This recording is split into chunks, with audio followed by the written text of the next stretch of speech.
Shalom, Sidra de Vaetranan, première montée, mitzvah de ne pas écouter.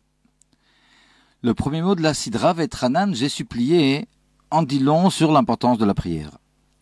Malgré la sentence divine selon laquelle Moshe Rabbeinu ne rentrerait pas en terre sainte, Moshe, selon le Midrash, exprima 515 prières à Dieu, 515 valeurs numériques de Vaetranan. Le rabbi dans le Dvar Malchut de Dvarim va beaucoup plus loin.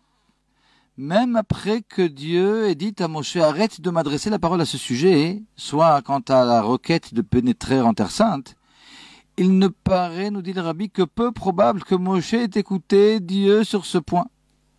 Le Talmud, au traité Psarim, prescrit en effet, écoute tout ce que ton hôte te dira, sauf s'il te demande de sortir de chez lui. Cette halakha mérite d'être expliquée, mais ce qui nous intéresse ici, c'est le deuxième niveau d'interprétation. L'hôte, le patron, le balabait, n'est autre qu'Akadosh Baruch Hu, Dieu.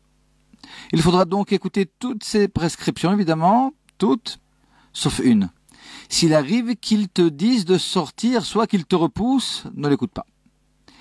La Chassidoute explique en effet que l'erreur de Elisha ben Avouya à Acher, le maître de Rabbi Meir, devenu mécréant, qui refusa de faire tchouva pour avoir entendu une voix divine dire qu'il n'avait pas droit à la tchouva, son erreur fut justement d'avoir écouté cette voix.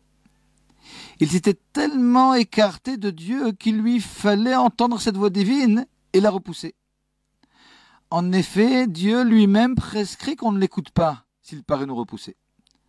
Ressentir que Dieu nous repousse, mais tout faire pour venir à lui est en effet une épreuve, mais même dans cette épreuve, Dieu nous guide, tout au moins de façon indirecte. C'est pourquoi, explique le rabbi, les 515 prières dont parlent nos sages sont celles qui précédèrent la requête divine d'arrêter de prier. Or, cette requête fut très certainement suivie par de nombreuses autres prières. Alors, ne cessons pas de réclamer de Dieu la Géoula.